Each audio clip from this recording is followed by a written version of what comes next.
Hey, this is Jonathan Gilliam, host of The Experts, creator of The Experts, the guy who brings the truth to you.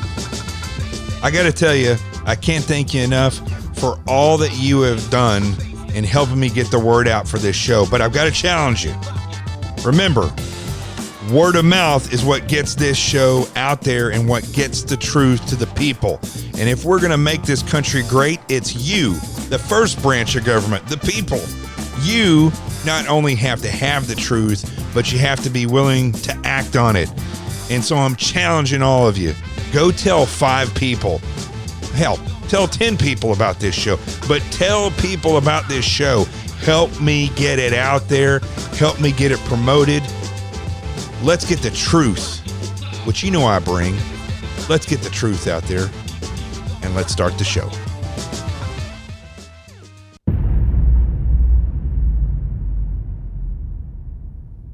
We've done about 3,000 tests, so that is a very, very big difference. And testing is probably the single most important thing that we can be doing now. As I said, that will double. We'll be able to do about, in one day, all the tests that we have done to date, believe it or not. So, again, I want to thank the Vice President and especially the President who facilitated this and moved quickly.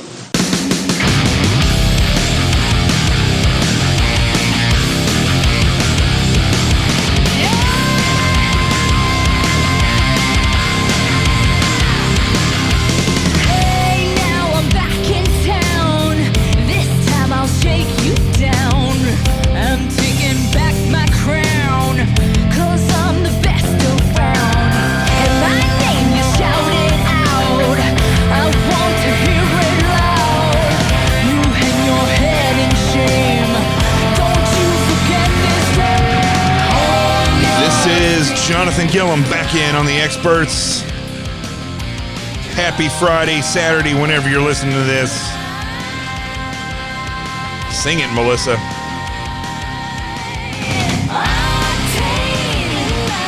So, big day of news. A lot of stuff that has happened over the past 24 hours, really. Of course, it's always something with the coronavirus, you know, and it's interesting. I use the word interesting more when I'm doing this show than I've ever used it in my life. I don't know why that is. Interesting. I'm pulling out my notes right now. I took a lot of notes today. I took a lot of notes because there's a lot of stuff in the news that is really, quite frankly, pissing me off. I mean, it's really, really got me bothered. I don't really, I've gotten to a point now where having been in media, having dealt with media, been tricked by media before I was in it, and understanding the way that they think, it is absolutely sick at the point that we're at now, okay? This country is in a crisis situation. I mean, look, even Governor Cuomo, is thanking the vice president and the president. In that soundbite that I played there at the beginning, I'll play it again here in a little bit. But it's unbelievable to me as I turn the news on after the past couple of days, every time the president gives a press conference about the state of this coronavirus, and he tries to inform the people of what they're actually achieving. And the president has his own way of comforting people. I've seen him comfort people in a very Reagan-esque way where he's up close to them, in natural disaster areas. I've seen him go toe-to-toe with weirdos like Jim Acosta's more like a stalker than he is a reporter. He's not a reporter. He's a liar. But over the past couple days, what I've witnessed, the only thing I can compare it to is after 9/11, in my lifetime anyway. After 9/11, the whole world kind of just chilled out. I don't know if you remember that. They just chilled out a little bit. They realized that the world was fragile and freedom was fragile. 20 men were able to kill a lot of people on September 11th, 2001. And it was shocking to the American people and to the people around the world. But in this country, it caused everybody to pause. Everybody paused for a little bit. What happened at the Twin Towers and in the field in Pennsylvania and down at the Pentagon. And I remember, when I was in the SEAL teams at the time, and we'd do PT every morning, and there was no planes flying. You remember that. There were no planes flying. And I remember the first plane that we saw, we were doing PT, we were on a run, it's like a 4 or 5 mile run. We're down there at Little Creek, which is right next to the Norfolk Airport. And a FedEx plane took off. I was running with my good buddy Jim Grindstaff. And that FedEx plane took off. And I remember, because everybody was kind of strung out, I remember everybody just started screaming and hollering, like, yeah, and chanting America. And it was a pretty interesting thing because you saw that there was a hint that things were going to start churning the way that they were. Now, that was 20 men that did that. 20 men that caused that actually carried the operation out. I mean, there's probably a lot more people that planned it and people that we don't even know about, and many of them that are dead now. But for this story, it's not reminiscing on 9/11. What I remember that reminds me of what's happening now was when Tom Daschle, Democrat, raised his ugly mouth and started playing politics as usual. But he didn't just quite play politics as usual. He went into an area in politics, and I think this was the defining moment for politics. He went into an area that was insulting and that was, I think, very bad for this country. It was bad for this country. Politics have never been the same since then because people were traumatized after what had happened. And when Tom Daschle did what he did, it was this, they opened a Pandora's box where there wasn't anything evil that couldn't be done after that moment. Because instead of working their way back into politics and learning from what had happened, that, 9/11 by and large was not just caused by fundamental Islam. 9/11 was caused because of politics and bureaucracy and how nasty it started to get to the point where we couldn't get anything done because of politics and stupid policies that we had in the airline industry, which is regulated by the government. It's the worst possible business in the world. Red tape and bureaucracy like you just can't even imagine. And when Tom Daschle did what he did, and he went really dark, it changed politics forever because then it just got darker and darker, nastier and nastier, until it really came to a culmination, I think, over the past 3 years, where when this president, before he was even elected, the Democrats started chanting, impeach Trump, and then they concocted this whole thing about the Russian investigation, totally concocted, total fake evidence. Moreover, the Republicans and the Never-Trumpers were involved with that too. John McCain was involved with that. Many others that we don't even know their names, I'm sure, in the Republican Party were involved with that. And it shows how deep it's gotten. Well, the media now has gotten, look, they've been bad for the past 3-4 years. We know that. But for the past 3-4 years, the media has gotten more ideologically bent, where they are driven not just by trying to make a profit, but mainstream media hates this president. Fox News has been taken over. The Murdoch brothers, I don't know what they're doing. They destroyed Fox. They've destroyed Fox. They've given, in the past week alone, they've given an outright socialist that wants to destroy this country. Listen, side note, anybody that is a committed socialist and gains power is going to destroy a country. They're going to destroy it. They've had an outright socialist, an AOC, who I'm not sure if she's just evil. And they're giving these people a voice on Fox News as though they're legitimate. Because the Murdoch brothers, I guess they want to show, I mean, I'm just assuming they have any sanity whatsoever. They're trying to say, we're giving both sides equal time. You know what that sounds like? Some snobby son of a bitch that thinks he knows the way that we think, the way the rest of the world thinks. The Murdoch brothers have never had to want for anything. And they're put in charge, and they assume that they know the way constitutionalists or conservatives think.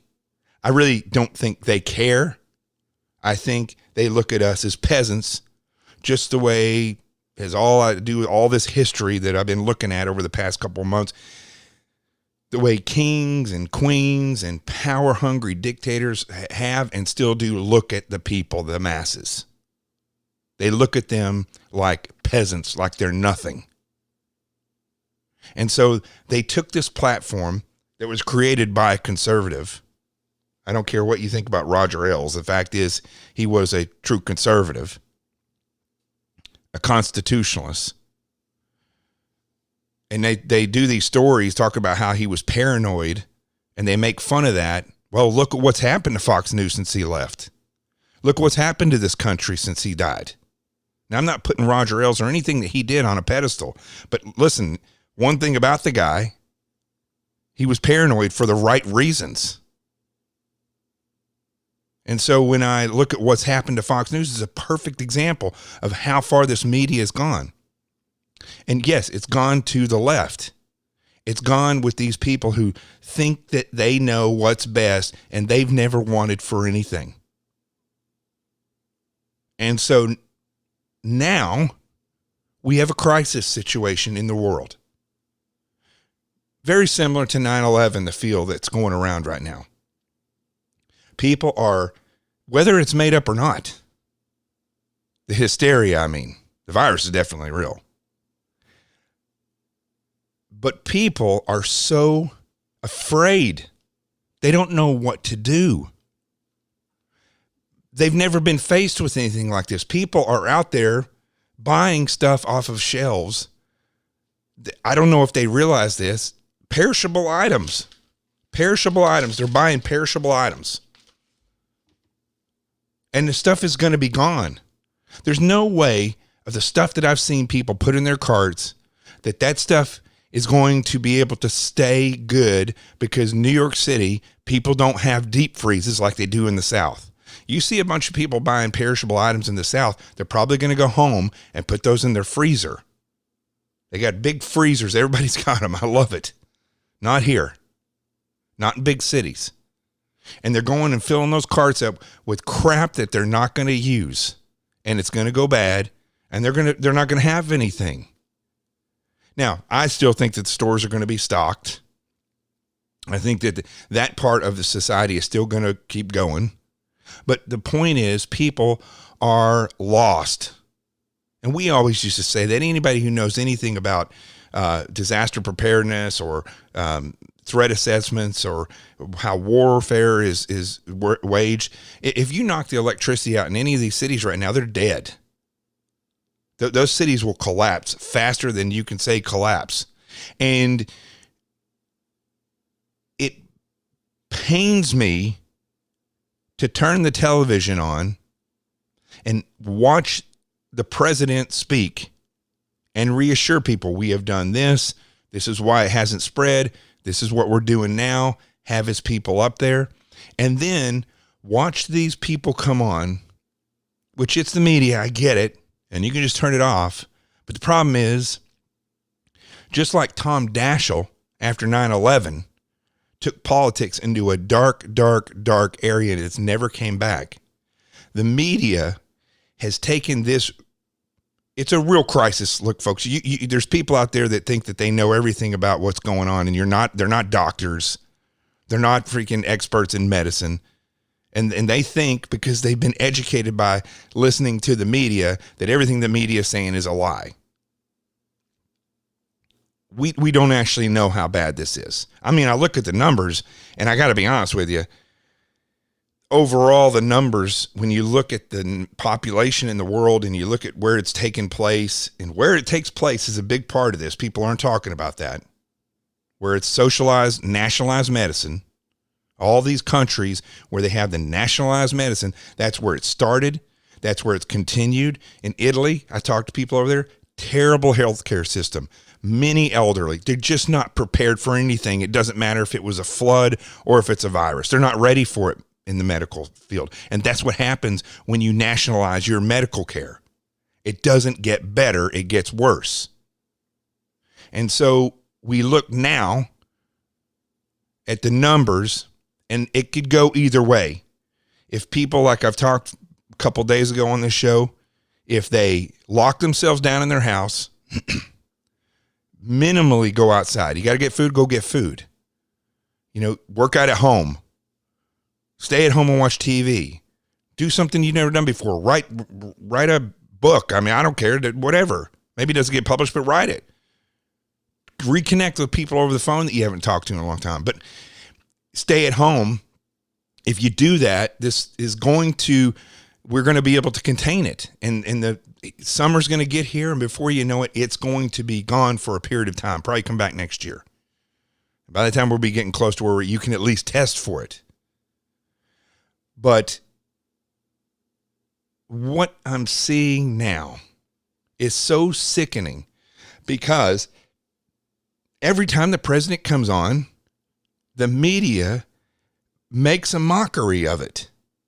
And these are people who have a stage that could change people's lives, that could calm this situation, that could be putting out structured information so that people aren't so panicked. Women, children that are not prepared, men that are about as worthless as tits on a boar hog. They are not prepared for an emergency. They've never been through any type of training. And I'm talking about the majority of people out there. Soy boys, grown men that like to lift weights and walk around with their tattoos all the time. They don't have a clue as what to do. And so when the news and these media personalities and former politicians and current politicians get on those stages, on the television and on the radio, and they pump out this information that alarms people, scares people, makes them doubt the president, it is compounding the problem to a point where it is a national security issue. And I think they should pull I'm trying not to curse on this show, but they need to pull the damn plug off of these networks. If the president wants to do one thing that's going to make a tremendous amount of difference, pull the plug on him for now, because they're putting out disinformation. They're putting out information that is discrediting the things that he says that we should do. And it is a national security threat. People are going to rebel against the president and against what we should do, because the news and these personalities are on there, and they are going to lead people astray. And it's going to make things worse. It's going to make things worse. People are going to start breaking down because they feel like they have no hope in the president. They feel like everything that they do, it's just going to be bad, and it's going to get us no matter what. And I think that the plug should be pulled. Screw all of them. And I think there should be information only. Netflix, let it roll. HBO, let it roll. But the news, plug it. Because it is like a cesspool that is leaking into our drinking water. It's a disaster. Now, there's going to be a lot of people say, whoa, freedom of the press, First Amendment, bullshit.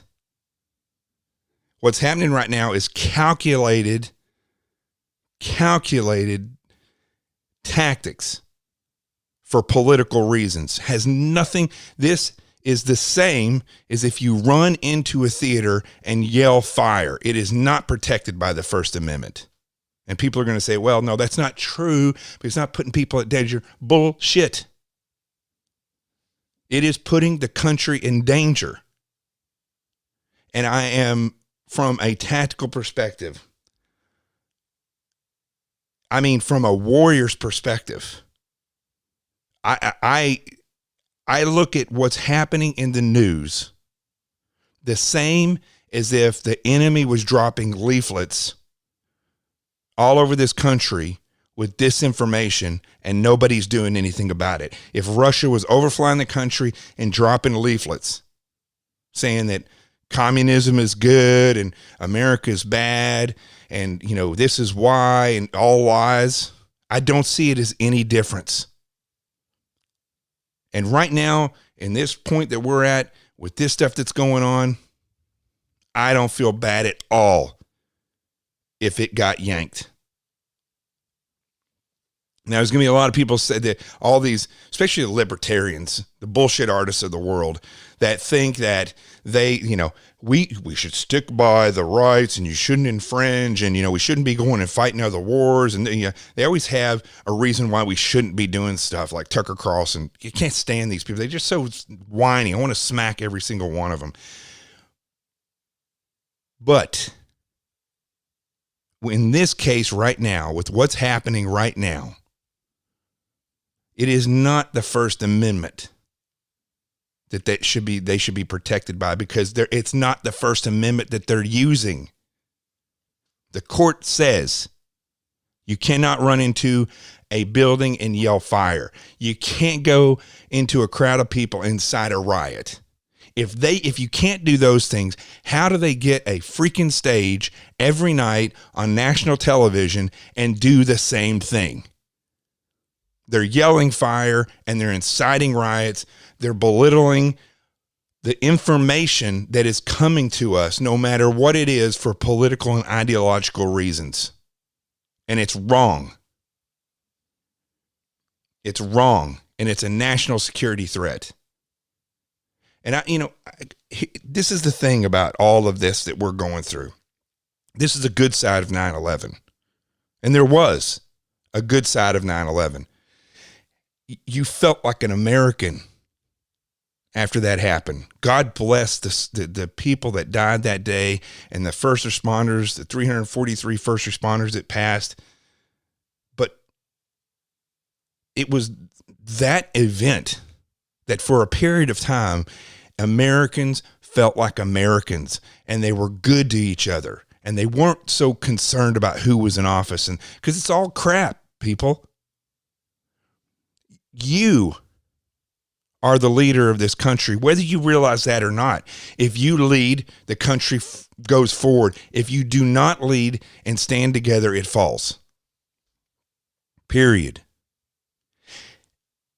What is happening now is that the people are they're so distraught that if it was not for the news and not for this political divide, this fake political divide in this country, we would be like we were on 9/11.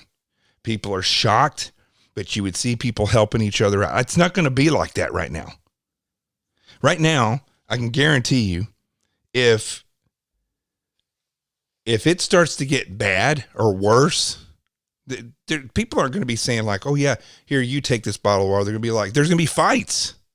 People could get killed over a bottle of water. Now, I'm not an alarmist. I'm just telling you the facts, folks. If you think it's bad now, you just wait. You just wait. If people don't heed the call, if they continue to doubt the president and things get worse, electricity goes out somewhere, fire like they had in New York with the electrical system this summer, something like that happens and it's on a grand scale, a terrorist attack right now. People are going to, especially if the death rate climbs, people are going to get nasty to each other. They're not going to get nice. See, that was the thing about 9/11.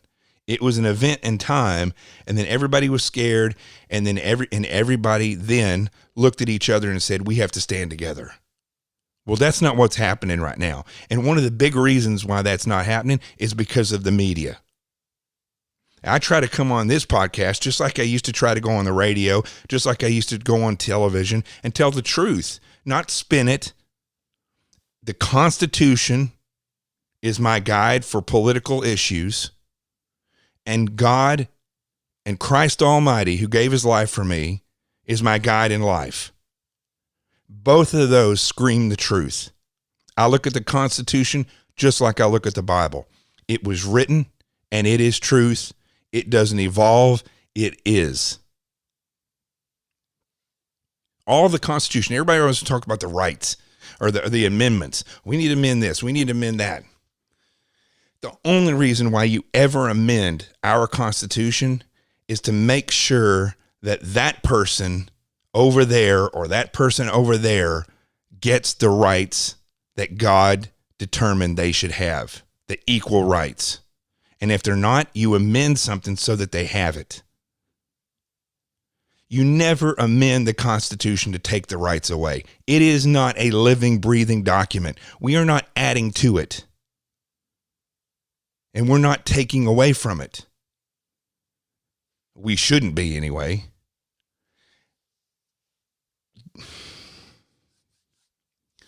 I try to come on here on this podcast and everything else I've done in media since I got out of government service. And all my government service, 20 years in 4 different federal agencies, 2 state agencies.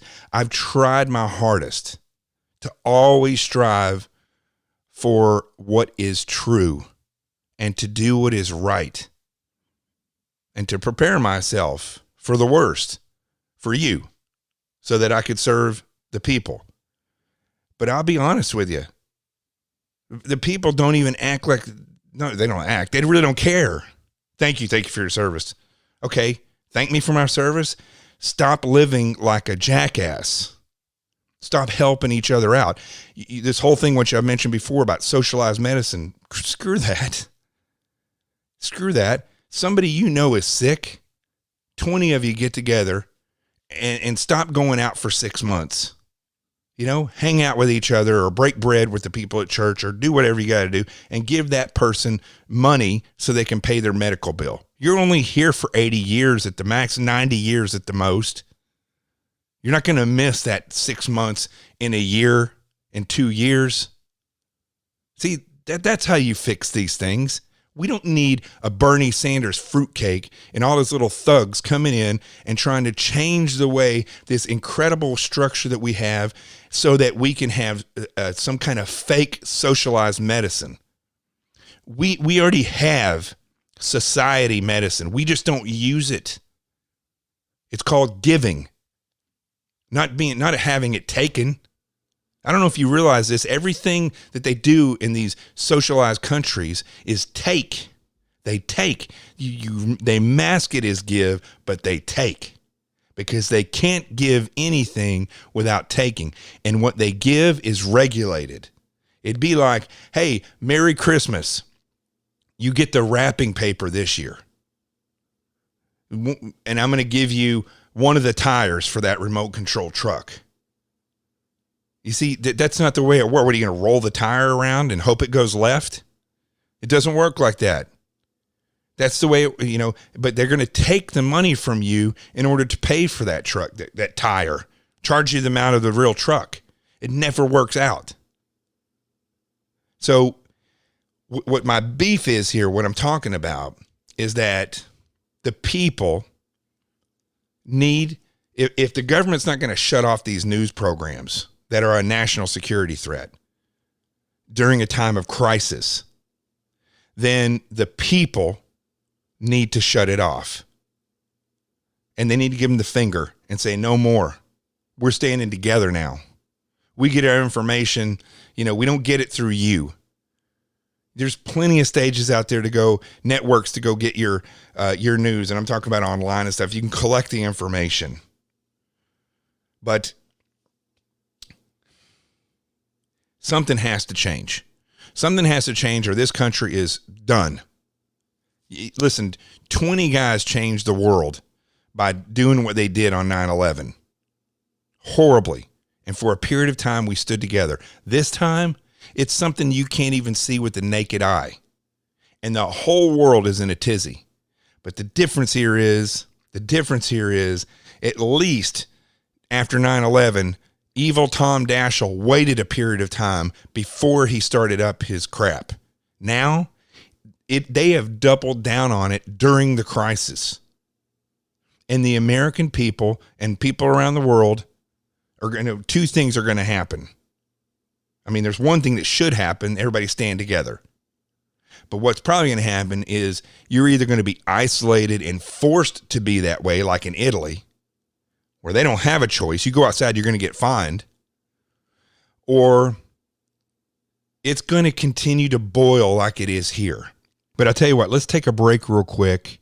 And I'm going to come back and tell you a story about what happened to me with somebody that I've known for a long time in social media because of all this stuff that's going on. You don't want to miss this. We'll be right back. Hey, this is Jonathan Gilliam. If you've been listening to this podcast, you've heard me talk about my new book that's coming out April 7th, The Adventures of Team Little Bigs, a parent's book for children. I can't think of a more important time than right now in securing your children in every way of life. Whether it's washing their hands or looking out for bad guys, understanding that you shouldn't play behind the tire of a car. These are lessons that are going to be in this book so that you can teach your child safety and security, awareness and communication at the youngest age. The book is all pictures, and each picture has between 3 and 5 lessons in there that are added into the picture. And what the parent does then is we're developing a website right now to be ready when the book comes out, but it's going to have lesson plans on there for the parent. So the parent takes the lesson plans, they give the book to the child. As the child goes through the pictures, the parent goes through the lesson plan and teaches the child to be aware, safe, secure, and how to communicate. The Adventures of Team Little Bigs, a parent's book for children. You have to go get it. Everywhere books are sold, you can get it right now, pre-order, but it comes out April 7th. That is the way you secure your homeland. Let's get back to the show.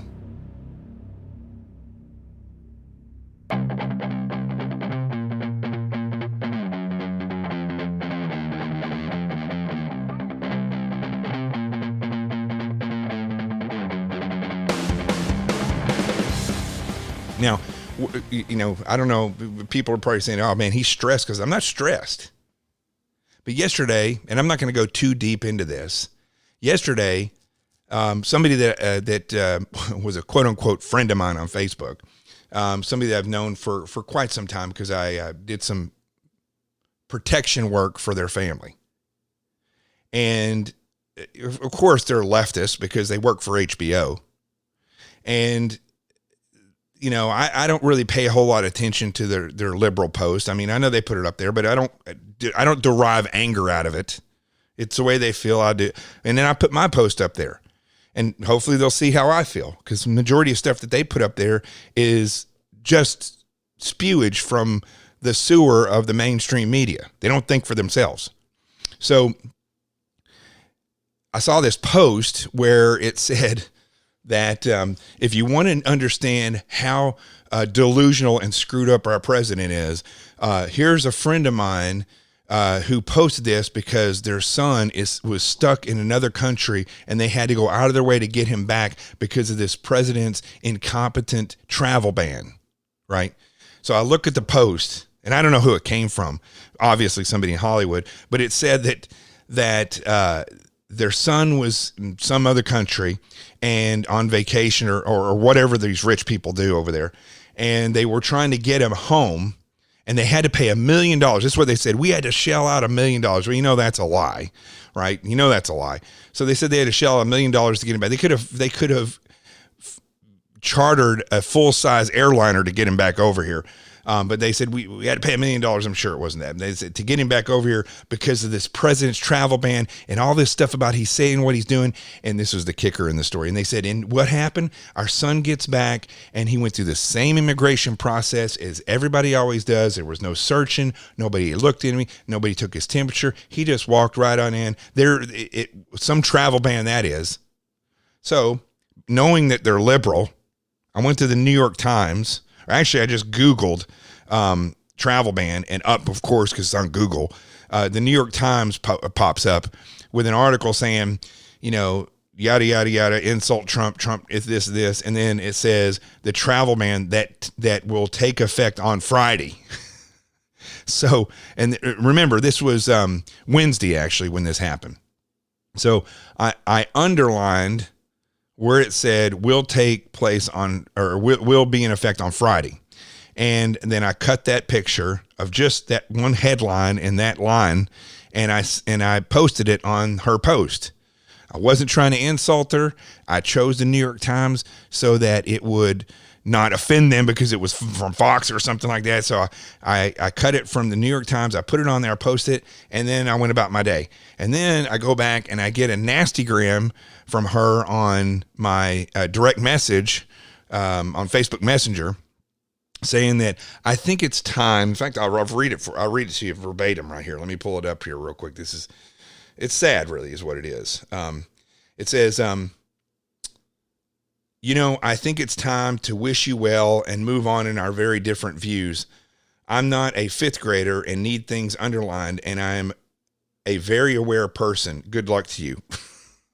Okay, first of all, as I just explained, that wasn't my purpose to insult anybody. It was to show them that the travel ban doesn't start till Friday. So I don't know what this story is all about, but don't be alarmed that if people are trying to get back, they can probably get back.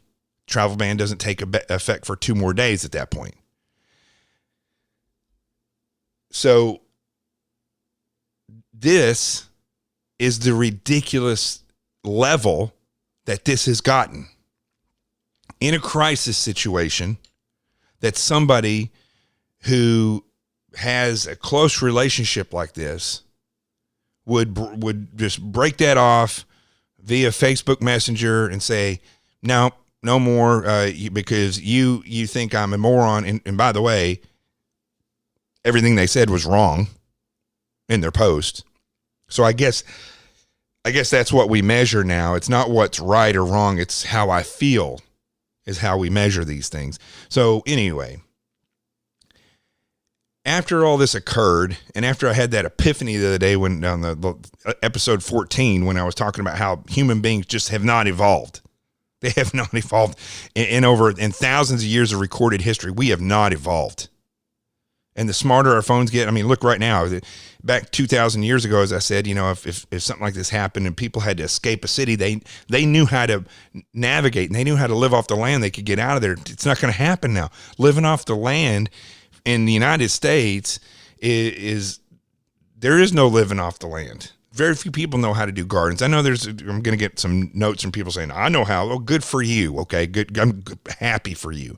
But the majority of people don't know how to live off the land. They can't navigate without their phone. They don't know how to read a map. They don't even know how to get a map. This has gotten to such a ridiculous level of stupidity in this country and of ridiculousness like this, where you can't even discuss things. It's just, we're done. Break it off. I don't care what you ever did for my family. Done. We've gotten to that level. And a lot of this is because of the media and the extent that the media has gone. Now, remember, I'm a big proponent of the Constitution and of the First Amendment. I do not think it should be infringed or changed or anything. In fact, the Second Amendment is the bodyguard for the First Amendment. But I don't think what's happening in media should be covered by the First Amendment. Like I said before, it wouldn't be covered if you ran into a theater and yelled fire, or if you went and started a riot. It's not covered, and that's exactly what they do. And this response that I got is in direct correlation with that indoctrination that they're doing every day in media. And there's other areas that we can see this whole breakdown. The very fact that we don't have tests. I played that soundbite at the beginning of the show because Governor Cuomo is talking about how they've done now 3,000 tests, right? 3,000. I can guarantee you the number of people right now that are sick in New York City alone far exceeds 3,000. Majority of the people that are sick they're going to not even know it, or they're going to go home and say, I don't feel good. They're going to lay down and weather through it. It's not going to hit their lungs like it will for elderly or other people. That's the majority of the people. So they're not even going to get tested. But the governor and the rest of the leaders in this country and the leaders of these, I use that word very loosely, the heads of these agencies are totally unprepared. Just like the people that don't know how to get a map and go somewhere, these people, as I mentioned before in the other podcast, I think it was yesterday or the day before, they are not prepared. They are not forward thinkers. They don't think outside the box. And so we don't have these tests. And when I was looking at the charts yesterday, and I was watching this little video that shows, there's these fascinating videos that they have that show the number of people that are infected in other countries, globally.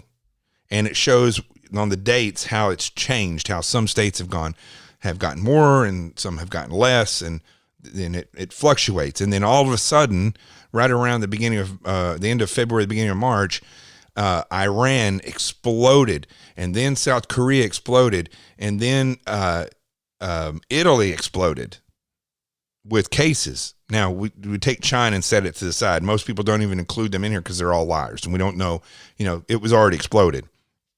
But here's the thing. Here's the thing, folks, that nobody's pointing out on television, and the media is going to use this, is that as these test kits become available, then the numbers are going to increase. And I'm sure that the death rate will probably stay around the same as it is right now.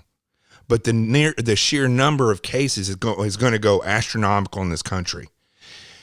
I'm hesitant to say this, but I almost think that one of the reasons why we don't have the test kits here is, and why it's so difficult to get them tested even now, is for that reason. They want the public to isolate themselves, but they don't want the numbers to explode, because if they show how many people have it, I just gave you a 30-minute lecture on the problem with this country and how fragile people are, and the media and the game that they're playing. You don't think if the numbers explode, the media is going to exploit that like crazy, and people are going to lose it? So I think people should be tested. I have a friend who, they have a relative that was sick, and they have grandparents that they go see quite often, and they were kind of hesitant to get somebody tested because their chest was kind of tight, and this is an asthmatic person, but they then started to just not feel good. They didn't feel good at all. So they finally, when the chest is starting to get really kind of, and I think you shouldn't let it go that long, but they call the emergency room, they go up there, and they would not test them. Now, I don't know if it's because the person is young, but they just would not test them. And they said, we don't think that that's what you have. But I mean, in a regular world, I mean, you go and say, Doc, I don't feel good. They say, well, you may have the flu. Well, can I get a test for the flu? And they'll say, yeah, we'll give you a test for the flu. Why isn't it that simple? I talked to Dr. Mike that I have on here all the time, Arizona Dr. Mike, Dr. Michael Luke Carini from Summit MedPeds. You can look all that up. You'll find him on Google. But he was telling me that finally he's got access to test kits. But the test kits cost about $200 each, more or less, which is ridiculous. And it takes 3 to 5 days to get the results. 3 to 5 days for somebody who has a job, is in school, won't listen to their doctor. 3 to 5 days could be a death sentence for a lot of people. And I think it's ridiculous that they're not able to test this immediately, except for the fact that when I looked at that chart last night, I suddenly realized that if the numbers explode here, this country is going to lose its shit. That the media will go crazy. The people will start doubting the president. People will lock themselves in their house and literally go crazy. Because right now, I can guarantee you there's a ton of people out there that are losing it and going half nuts right now. Guarantee it. So we're kind of damned if we do, damned if we don't. But if I had more faith in the American people, that they were stronger, I would say we need to start testing people. And by and large, I really don't care whether you're strong or not. I think we need to start testing people more. And so what? We'll deal with the way that the country reacts. I'm just giving you a heads up because that's what's going to happen. And that's what I've seen with the numbers. People say, and I keep hearing even media people saying, the numbers in Italy just exploded because of travel. No. The numbers were already big, probably because of travel. Probably, this is where they're really ignorant on the left, probably because there's basically no borders anywhere in Europe. So you can just travel anywhere. Yeah. Not only do drug dealers, terrorists, rapists, people who come over and live off our social programs like going into hospitals to get free medical care because they just never come back to pay their bill, or that, and we eat that. That's a social program, folks. We eat that. The taxpayers do. Or getting on, like in New York City, getting on welfare, getting food stamps, all these different things. Yeah, all those people come over the border.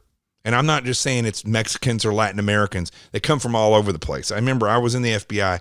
I worked a lot around Asian gangs and things like that, and it's unbelievable. Nobody ever talks about that. You go to China, any of these Chinatowns, not only is there illegal gambling going on and prostitution and, I mean, huge whorehouses like you have seen in movies, Lucy cigarettes. Lucy cigarettes, that's no big deal. Yeah, it's about a $7 billion a year industry. So yeah, it is kind of a big deal, and it's not regulated, of course, because it's illegal. Nobody knows what's in those things. Who knows what's in those things? They could be dabbing just a little bit of some meth or the synthetic heroin that they have out there. And they could put any of that stuff on there and getting people addicted to these Lucy cigarettes. You don't know. Not regulated. All that comes, a great vast majority of that stuff comes from China and comes over here illegally. These container ships, one of those containers is worth about $7 million in Lucy cigarettes, fake cigarettes, packs, or which they come in cigarette packs and then they're sold Lucy, or sometimes it's just a pack, but they're not regulated. And then fake tennis shoes, fake golf clubs, all this stuff. It dealt with all this stuff. Billions of dollars. So it is a big deal. So borders and immigration, now you see, it's not only those people, okay? It's little itty bitty viruses that you can't even see with the naked eye. Those also come and don't respect borders. And when something like this pandemic starts, you should be able to close your borders and stop the travel. I actually think the president didn't do enough on that. I think all travel should be stopped. Period. And I think if people want to get home to the United States, they should be flown to a certain area and quarantined for 14 days on the government's dime. Feed them MREs for 14 days. I don't care. But if you go over there, and a lot of people already knew this stuff was going on, and then they went over. Or then they went on a cruise. So this is why borders are so important. Okay, now, with that being over, what I was saying earlier, before, is that the media is reporting that the numbers have exploded in Italy or in South Korea. Like the disease has exploded. But it's not that the disease, we don't actually know when the disease got bigger. I mean, we have an idea because I'm sure there were more people going into the hospital. But overall, when you see the explosion, that means that country got the ability to test. I mean, you look at these third world countries, everybody's saying, this is a funny thing, and I've even been guilty of this, saying, well, man, damn, this thing must not hit in hot countries. Because you look along the equator, or the one where South America, I mean, and I kept looking at this, and I was thinking to myself, well, that's not exactly true, because Australia's eaten up with this thing. You know what it is? South America is by and large a third world country or continent. So a lot of those places, you just don't go to the hospital. They don't know they don't have any tests. Ask anybody who's volunteered in Honduras. I was in Honduras one time. We were going to do a training mission down there. We were the advisors in country.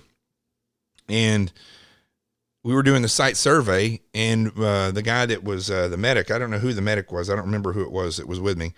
And we pull up, he was going to do a quick survey on the hospital that was the closest to where we were training. And trust me, folks, it was not a hospital. It was a shack. And as we pulled up, I remember we started to get out of the car, and we all stopped because they pull up. Somebody had just pulled up before us in a pickup truck, and a woman was in the back, and she had a baby in her arms, and they put the tailgate down. She scooted out the end of the thing with the umbilical cord going from the baby straight up into her body.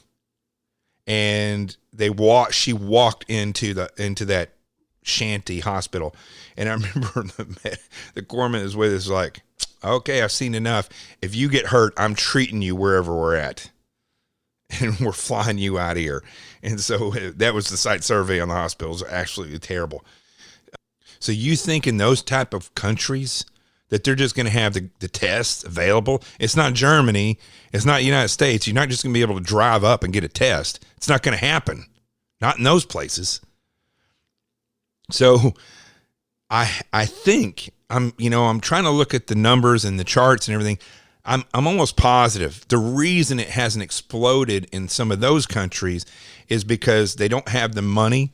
Maybe the numbers didn't initially get big, but it's going to be there. It's probably already there, but it's not showing up on the charts because they don't have the tests. They don't have the advanced medicine that they have in other countries. And the WHO, the World Health Organization, all the doctors and everything that rushed over to the areas like the Asian areas where this really exploded, Japan, South Korea, these other places. A lot of people went over there and they start working, the doctors, and they get on it. And so they put a lot of money and time and effort into getting those tests out there, so the numbers are going to get bigger. Now, the numbers lie. The numbers lie. The media lies. And the country is not prepared. The world really is not prepared. But we are really not prepared. I mean, a month ago, we were having arguments in politics about whether or not we should have a border wall or no border wall. And here we are suffering because we don't have the proper immigration. And we're suffering because these agencies have no ability because the poor leadership hasn't. And I don't blame the president for saying he doesn't take responsibility for this. This is a problem that transcends this president. It's been around through presidents and Congress members and senators. This is an agency, a government agency problem. They don't know how to forward things. They don't prepare for things. They have no plan of action. It doesn't matter if it's a virus or a sniper like was down in D.C. If you had 5 snipers or 5 simultaneous terrorist attacks in 5 different states in this country, and that were sustained. In other words, it doesn't just happen and then end. If they were sustained and they were big enough in 5 different locations, in 2 weeks, our federal agencies would be totally obliterated because they would have thrown everything they have at that, and they don't have a plan. They don't have a plan for long-term fighting in this country. They just don't think it's going to happen. You see it in schools. Schools say, because I do threat assessments. That's my thing. I've got Sheep No More, The Art of Awareness and Attack Survival. That's 2 workbooks, and I've been trying to get that into schools, get it to mayors, introduce it so that I can show them that they can do their own threat assessments with very little guidance. You don't have to hire a whole company to come in. You can do it yourself. You know what? They're not interested in it. I had a school down in another state, and I was working through another person as a middle person to get this school, because it's a huge elementary school. And I was trying to get the school to, I was going to give them a huge discount because they're one of the first schools that I approached. Huge discount. And I wasn't going to break their budget by any means. And they said that they weren't interested because it probably would never happen at their school. So they spent the money on a beautification program for the school. 2 weeks later, 50 miles away, a school shooting happened. Now that was 50 miles away, right? Still nothing, because they think it's just not going to happen to them. They think it's a waste of money to be prepared. But you could go 50 years, just like cops, right? They don't go to the range. Not all cops, but some cops don't go to the range. They don't practice dynamic entries. They don't practice the warrior mindset of violence of action. They don't practice these things. And what happens? They end up encountering somebody who's out of their mind on drugs or got out of jail, and they will not go back, and they get in a high-speed chase, and they get in a shootout, and it looks like the Keystone Cops. Why? Because they just don't think it's going to happen. Didn't happen for the past 15 years. They didn't have a shooter or a where they had a big chase and a shootout. Just never really happens. Rarely ever happens. And so they don't prepare. And then what? It happens. And then a lot of people get killed. Look at Dallas when that one fruitcake from Black Lives Matter shot all those cops in Dallas. Those cops weren't prepared. That chief of police wasn't prepared. They didn't think it through with tactically, like putting cops on the high ground. No, there was a person up there filming a cop get killed that was up on top of a parking garage, but they didn't have cops up there. Why? Because they're not prepared. Why? Because they think it's never going to happen. And that's where we are. What's the answer to that? I don't know if the people are ready for the answer that I would give them. I mean, I've kind of given it tonight, but I don't know. Let me know what you think. If you don't think that the media is violating or I don't want to say violating if they are what they're doing is not protected by the First Amendment, let me know. If you think it is, let me know. I want to know what your thought process is. I may or may not agree with you. That's fine. I think there's proof in a court of law. If I was an attorney or you had some good attorneys, I guarantee you could go down the road with this case. Guarantee it, because it's that ridiculous with what the media is doing. But let me know. You can find me on Twitter, @Gilliam_seal. And then on Facebook, Instagram, and YouTube at Jonathan T. Gilliam. And what's cool is if on YouTube, if you want to, I've been doing this thing called repurpose.io. I don't know if I'm going to continue to use them. It's kind of a little difficult to use, but you can take your podcast and turn them into a video and put it up on Facebook or YouTube. I put it up on YouTube because I put my links for this show to for a regular podcast on Facebook and stuff. But you can find that it's on there as well. So if you want to listen to this and see little squiggly lines go across the screen, you can do that. Or some people just like to watch YouTube and go to videos there, so you can do that. You know what? Before I get to this next point, which kind of goes right along with this, I'm going to take a break, and then we'll come back, and then I want to talk about another guy that I don't want you to mistake me for, whose last name is Gilliam, not Gilliam. We'll be right back.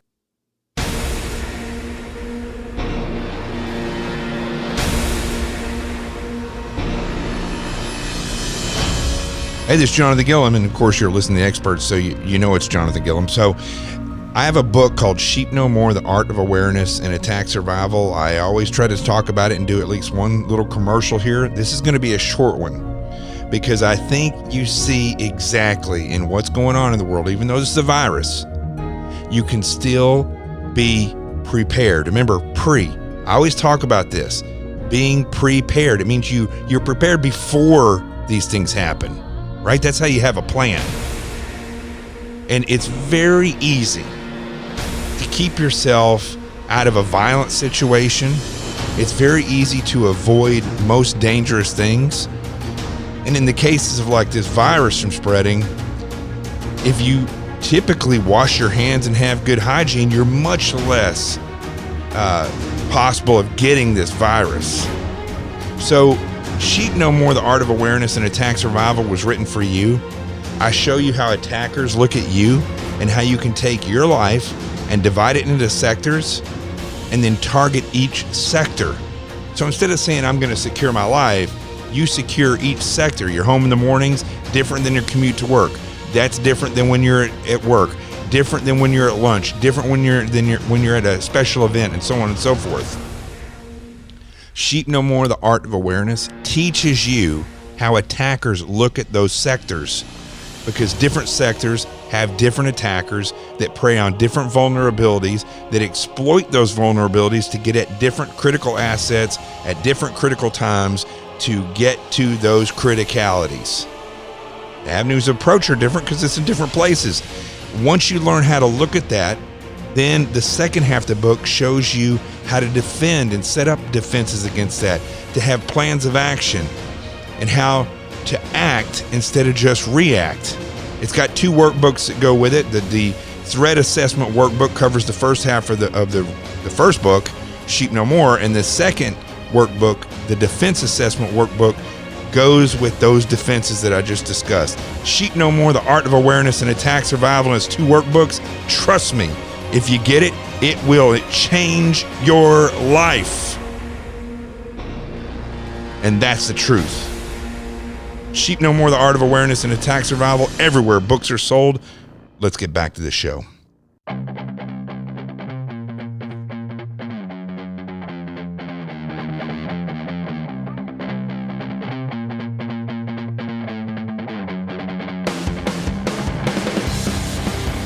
All right. So here, I'm going to lighten it up real quick, but, here's another thing that's really been bothering me today. And I took all these notes today, but I get on these long rants. There's this one thing about this guy, Gilliam, Gillum, the guy that was, I think he was the mayor of Tallahassee, and then he ran for governor of Florida. Thank goodness he didn't make it and get in there, because he's a bullshit artist. He really is. And he was busted. Okay, now here's what happened. Okay, and all the cops out here that listen to this show, you're gonna blow your lid when you hear this. Okay, this guy, the cops were called to this room in a hotel because there was a report of an overdose. They go in there. Guy was, I guess he had overdosed. He was in pretty bad shape. In that room with this guy who obviously had overdosed were 2 other individuals who were highly intoxicated. Now, people mistake the word intoxicated for just drinking. But when you're on drugs, you are intoxicated, okay? There were 2 bags of what was reported to be possible empty bags of meth. And now here's where that happens every night in the United States. Every night. And what typically happens when the cops come in there is the guy gets rushed off to the hospital with first responders. The other 2 people are checked. As soon as they look at those bags and they swab them or put them in the test kit, because they have little test kits, they'll take some of whatever's in the bag and they'll put it in this fluid, and it turns a color, and they crack something in it and the chemicals react, and you know it's meth. And this is a known area for meth, and the bags that were there were known to contain meth, right? So as soon as they test that, what happens? Well, they all get arrested. They all get arrested because they're all intoxicated. Now, they will be drug tested at that point. And the way you drug for a lot of these drugs is you can test blood, but you can also test hair. And so, or they just give a confession and say that's what we were doing. Well, none of that, to my knowledge, occurred. And this was down in Florida. I think it was in Miami. I think that's where it was. And I'm finding that a little strange because nobody was arrested. And at first, the reports I saw online that it was an orgy, but I don't. The cops walked in and it was they were high on meth and having an orgy. I don't know if I haven't seen any other reports on that. That was Twitter that had that saying that, but we do know that nobody was arrested and that this guy Gilliam, Gillum, was allowed to go home. And then he puts out a press release saying today that he was intoxicated, not on meth, right? Well, we don't know because he was treated differently than we would have been treated, than you and I, if we were that stupid. Because every day this happens in the country, and basically what I just said is what would typically happen. I can't say, and I know there are cops in here that probably disagree with me because where they're at, that is not what happens anymore. But I really wonder if these cops, when they found out who he was, that they just decided to let this go. Because that does not sound normal to me. If it is exactly as the story was told, that does not sound normal to me. But what does sound normal is how weird this guy is. Remember, it's spelled Gillum, Gilliam, not Gilliam like mine. He is, it seems, and I'm not telling you anything that's not new or that's going to blow your mind here, but it seems like politicians in general, and especially on the left, have gotten weirder and weirder and dirtier and dirtier. There's always been weirdos that, ran around with prostitutes or did drugs. A lot of these politicians believe they're like Wall Street guys and they're untouchable. I mean, it kind of feels like they are now, doesn't it? I mean, if you look in the past 4 or 5 years alone, what politicians have got away with that would automatically get us locked up until the court. And there's no way you would ever, I mean, look at Eddie Gallagher, for instance, that whole incident, right?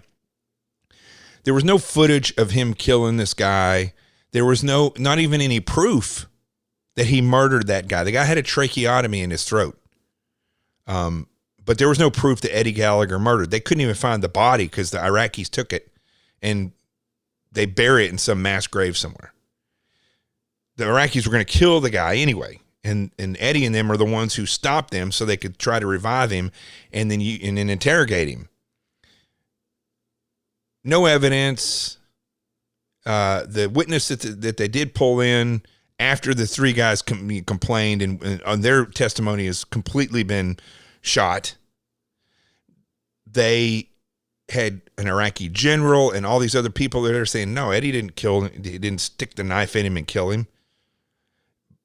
But Eddie was held in solitary confinement for like 70 days. His wife went to work and they raided his house knowing that nobody was there except for his 2 kids, one who was like 7, I think. And they brought him out in their underwear and made him stand in the front yard while they searched the house like a SWAT team. Now, I understand going in there, whether the parents are home or not, and serving the warrant geared up because you never know what's going to happen. Crazy things have happened in these. So I get it that they're tacked up. However, Eddie had already been arrested at that point and his wife had gone to work. And I'm sure they knew this because you do surveillance on the location before you go and serve a warrant and go in there. And the fact that they took the kids and made them stay in the front yard in their underwear, ridiculous. Now, why am I telling you a story? It's never going to happen to the Clintons. Wouldn't happen to this guy, Gilliam, down in Florida, who was caught in a room with a guy who was dying from an overdose. And apparently he had gone and vomited several times, so he was probably close to overdosing. And bags that we're pretty sure contained meth, and he's not arrested. What the heck? Maybe we should just go into politics, rotate in and out so nobody ever touches us again. Maybe that's the way we should do. The Greeks used to do a lottery system, just like jury duty, except you would serve a couple of years on in Congress. Maybe we should bring that back for citizens.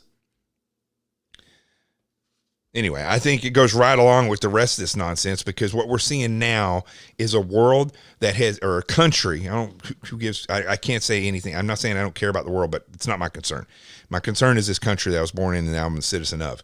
And it seems like in this country that we have gone down this road where there really is a two-tier legal system. If you're rich or if you're in politics, you get away with everything. You get special treatment. Should not be that way. Politicians are the last people that should be getting special treatment. They should be watched with an extremely close eye, because their decisions, whereas you make a bad decision, you do meth with somebody in a room and the cops come in there because one of you are overdosing or dies, you're going to get locked up, right? And that ruins your life. But there's no national security issue there. These politicians do things like that. They can be blackmailed. Maybe they've gotten strung out on drugs because a foreign country has sent somebody in there to covertly get them into party and get them strung on drugs, so they can use that as a way to get what they want. Hey, I'll give you some dope if you do this for me. These are all possible things. So why are we not watching? What the special treatment that politicians should get? They should be watched so close that if they sneeze wrong, they're out of office. And if they do anything like the Clintons did, where they put their servers in their own house, they should go to jail, assuming that they did that on purpose so that they could give out secrets. Because trust me, folks, you put a server in a federal building in a SCIF, it's offline, or it's at least on a secured line. You put it in somebody's house with a contractor that was not a government official that goes in there and puts that in there. It's just like those computers in the Democrat Party, all those computers that were hacked and they had all this stuff going. Nobody did anything. You did that? Good Lord. You're going to be looked at as a treasonous person if you're a lowly agent, or the guy who took pictures of the sub. I listen, people can say what they want. I agree with him going to jail. You don't go in there and take pictures in a classified area. I don't care if it's an area where it says do not take pictures and you do, and you're in the military, you should go to jail. Nothing happened to these people, to the Clintons, to this guy, Gillum, Gilliam. Nothing. Maybe we should all just become politicians. And here's the other thing that bothers me about this. I go look at I look at Drudge and I look at all these other places. And Drudge is great because it gives you all the people who hate Trump, all their news. So you can pull that up and look at it, and so Pat Buchanan is on one of these stories. And the headline is, "Will Coronavirus Kill the New World Order?" That is very bothersome for me, because Pat Buchanan has worked in multiple White Houses. Many of people who have been accused of, or even said that they want to bring in a new world order. Quite frankly, I like the old world order. I don't like the fact in the World War II era, if somebody weird like Hitler and some kind of horrific movement like that comes, we would go over and annihilate the enemy. That was the end of that. We don't annihilate enemies anymore. And that's the way you stop that stuff. You don't smack them around and kill their leader and then help them build schools. That does not get rid of this stuff. What gets rid of it is when you annihilate the enemy and you make it known. If anybody acts like that, they are going to die and they will be eliminated. That's the old school that I like. Where we are now, whatever this new world order is, it's not working. I mean, look at this country. I go over to Europe. They're at more work. They're worse than we are over here. Nobody can, like I said earlier, most people can't even travel from one state to the next without a map, even though they're going from New York City to Washington, D.C., and 95 is straight, and all the signs say 95 Washington, D.C. They still couldn't find it. They end up in Philly. So I don't know what this new world order that Pat Buchanan's talking about. By the way, I think he's associated with all these paleo conservatives, these young people. They've never done anything, and they think that they know and they're very aggressive. They're just like the Q weirdos. They're very, very aggressive just like the leftists in this country. They're very aggressive. If you don't agree with them, you're the bigot, or you're the communist, or you're the fascist. No, we're right. Okay. Those of us that are constitutionalists, those of us that believe in the Constitution, those of us that are slow and conservative into change. We don't want to usher in change quickly. You show us something that's better, and we look at it and we say, okay, this actually could make our lives better. Okay, we'll go for that. But we don't have to change the Constitution. Look, you think cell phones make your life better? They don't make it better. It's just different than it was before. My life was great. My life before cell phones was just fine. I learned how to, do I think the internet was good? I think the internet did a lot of good for the world. Some bad, a lot of bad. But I was able to research what I needed to do to get in the SEAL teams. I knew that I went to a recruiter, I drove down the recruiter, met with him, found out what the standards were that I had to meet, met SEALs, drove down to Stennis. There's a Navy base down below New Orleans. Drove down there, met with them, found out what it was all about. Met some SEALs in San Diego. Determined that I wanted to do that. Started studying it. I was studying the Bible too. So I was looking at the story of Job, and I was like, I'm being called to this. I didn't use a cell phone for any of that stuff. All those times of navigating from place to place and getting in contact with these people, finding out the phone numbers. It was hard work. But I had so much meaning in my life, and I had so many memories and so many good times getting to that point. What's a cell phone? The cell phone makes things easier, but your life without it would be just as full or just as empty. People that, were weird, or they didn't think they were good looking enough, or whatever it was, and they weren't getting dates back then. They get on here on the cell phone, they join Tinder or Match or whatever. They get that perfect angle so they can take the picture, and then they go out and people look at them. They're like, you don't look anything like your picture, and you don't act anything like you portrayed yourself as. I don't want to date you. It's the same problems. So the point is, this stuff happens. This new world order is supposedly, these people believe it's the better way to be, less borders, or, the economy in this way. Really? I don't know. I don't think I'm not interested in a one world order. I'll tell you why. Main reason why, because I like being an American. I was born here, and I like our nation. I also believe that borders are a national security must. You don't want just anybody entering from country to country. You want to be able to lock a country down so viruses that kill entire populations don't get in here. And then also, big point is, you open your borders, and what you're doing is you're opening yourself up to dictators. Dictators are masters at taking over anything that they can and ruling with an iron fist. You think that dictator in China, or dictator in Russia, or dictator here, dictator there, that those are those independent countries. Well, yeah, what happens, and Hitler showed this, you take away the borders, those madmen start battling out for land and for power. You take away the borders, that's what's going to happen. Except it may not be guns. It may be stock market. It may be a virus that they put in there. It may be where they secrete people into your society because you don't have immigration, and they start taking up attorney general spots, or they get elected as mayor, or maybe on their PTA. And what happens? They subvert your country, and they start taking over the system. They get themselves into Hollywood. They make I think I said this the other day. I was watching on Netflix this show about, you got to be careful watching these shows that say they're documentaries. They may have taken the story, but they're going to add their 2 cents in there. And I'm watching a story about Cuba, and they're talking about how Cuba has been a country under occupation by the Americans for so long.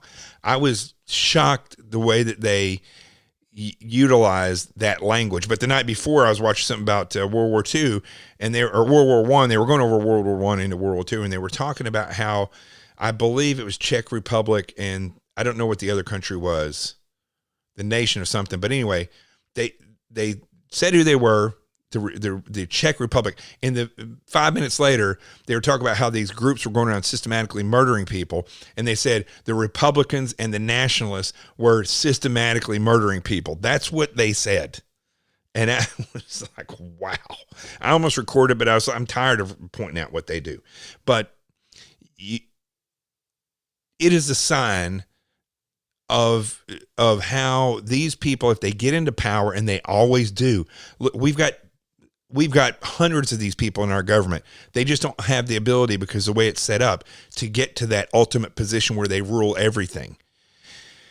And that is the one thing about social media and stuff, is that we can call them out on stuff, and it keeps people somewhat aware.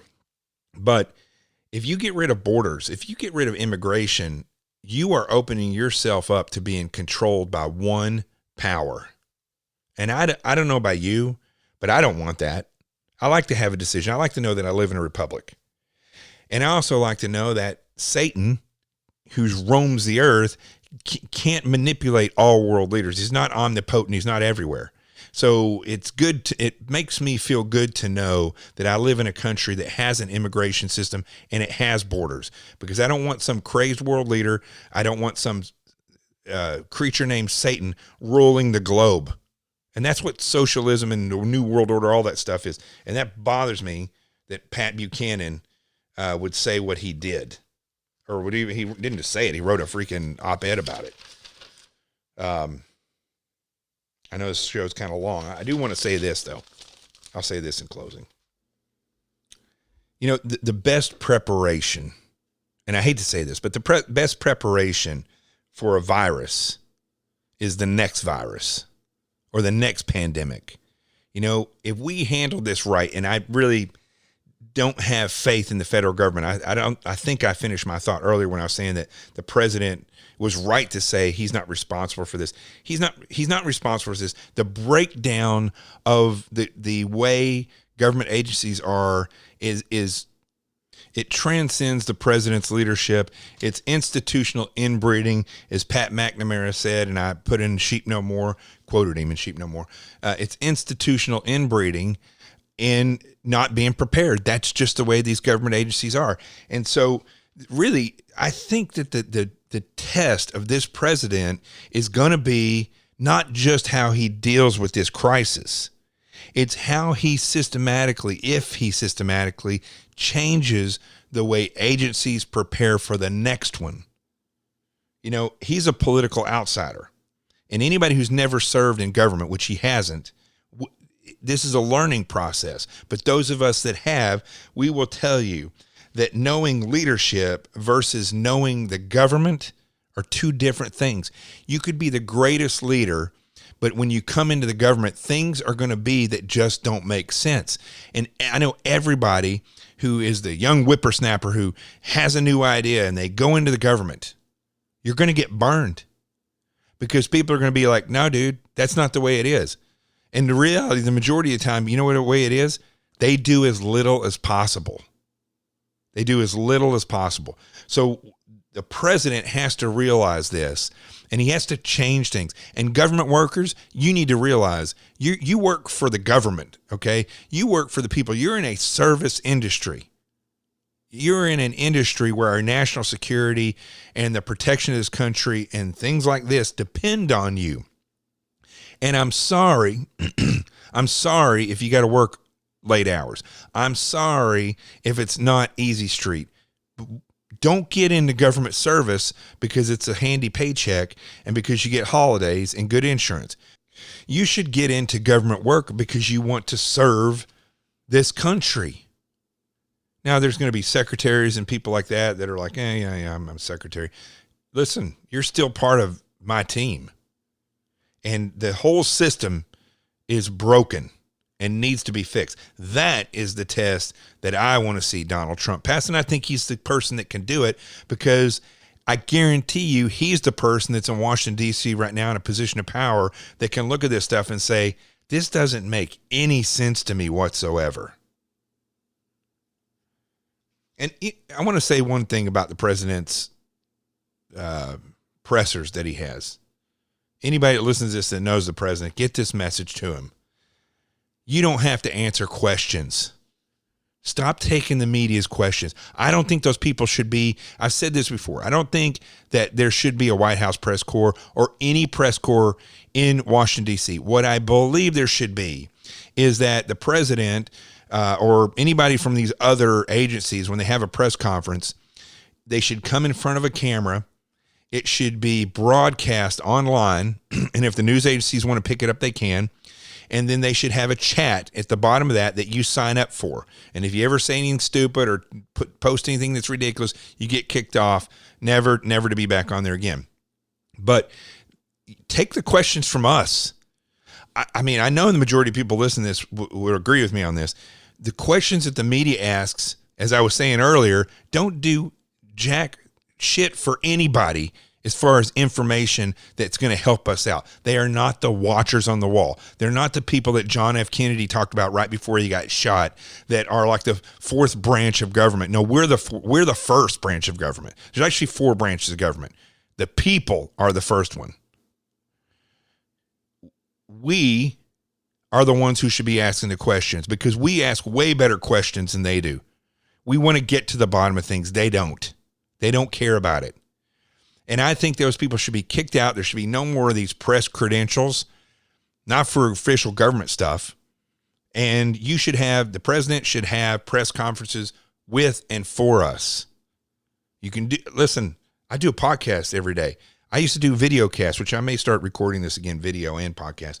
But people would watch me and comment throughout the whole thing, and I would see what they were saying. Why don't they do that? You don't need the media. The presidency, I've always said this, if you are a kick-ass president, you're going to get reelected. I don't understand that about politics, People, I think this is the way it is. I think people get into the job that aren't cut out for it. They're weasels. And they get in there and they don't know how to, they don't know how to serve. They don't know how to fix things. And so, and it's filled with those people. And so what do?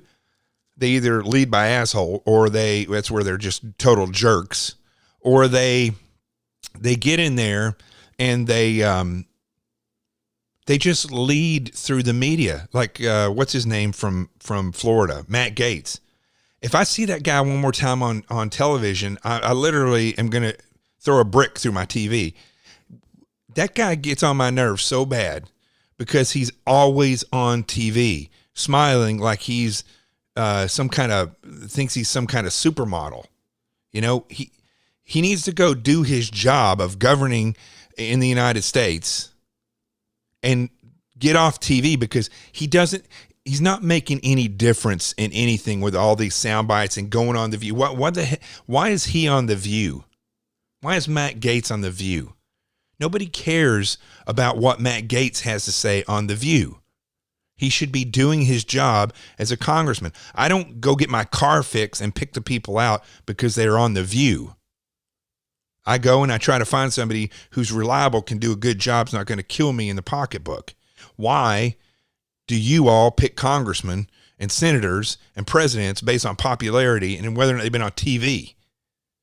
So I think if this president went out and actually continues to do a really good job, the people that elected him are going to reelect him. That's why I think he should be bold in these things. Look, Nancy Pelosi snuck in some stuff on this bill. She didn't do a good job of sneaking it in, but on this bill for the coronavirus about abortion. So why can't we get the wall paid for? The wall should be a part of this bill. They should build the wall right now, fast as possible. There's never been a reason better than there is right now to build that wall. People do not need to be coming over our border because those people will never be tested. I don't care how sick they are. They're not going to go get tested. They're at least not going to be counted in the statistics. All right. One other thing. Let's not bail anybody out, okay? I understand the airline industry, the cruise industry, they employ thousands and thousands of people. Last year, American Airlines made more money a profit than they've ever made in the history of American Airlines.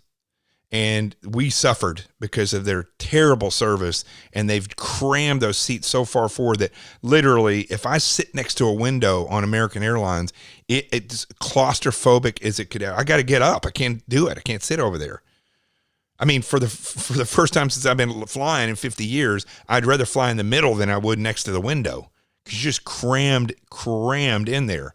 And I'm 6 feet tall, so it's not comfortable. But they made enough money last year. They can make their way through it. It's not, the airlines have gone to this complete crap service where they charge you for everything. They have terrible service. Everybody's ticked off except for Delta Airlines. Actually pretty darn good. I'm actually surprised that they haven't crammed everybody in there, but I don't think they need to be bailed out. The cruise lines could give cheaper cruises. You know, when this summer, they give cheaper cruises and they get more people in there. They're going to be fine. That's my opinion on it. All these billionaires, if they want to restore their reputations, get out of politics. And like Mike Bloomberg, now this is, instead of wasting, I don't know how many millions of dollars he wasted on his campaign, which is failed campaign, he should be helping people, bailing companies out and getting a percentage of the company. Do that. Go do that. Invest in those companies. Anyway, that's my bitch for the night. Hey, listen, folks, I know this is a long show.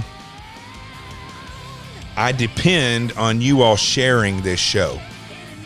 I really do. I need you to share it, subscribe to it. And if you've watched all or listened to all these shows, here's what I challenge you to do.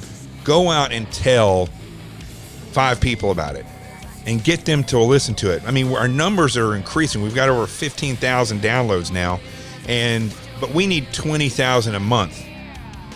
I have my GoFundMe page to help fund me to do this, but ultimately I'd like to make the money myself off this show. You can find the GoFundMe. I have my links all over the place on social media. You can find it, but I'd really like to make this money myself so that we can continue the show and grow it. I want to be the Joe Rogan I don't even want to say conservative, of truth.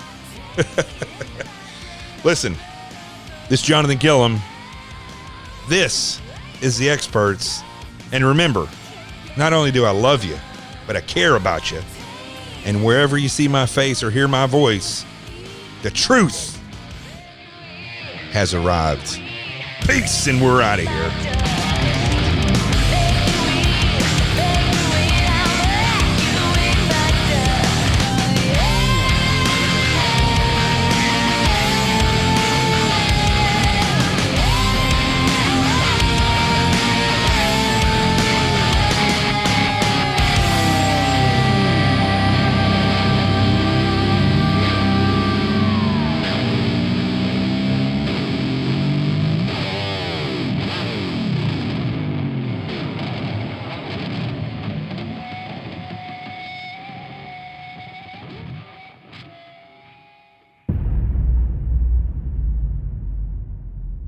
That guy down in Florida, Gillum. That's not how I spell my name. Remember that. Gilliam. Gilliam. That's me. Peace.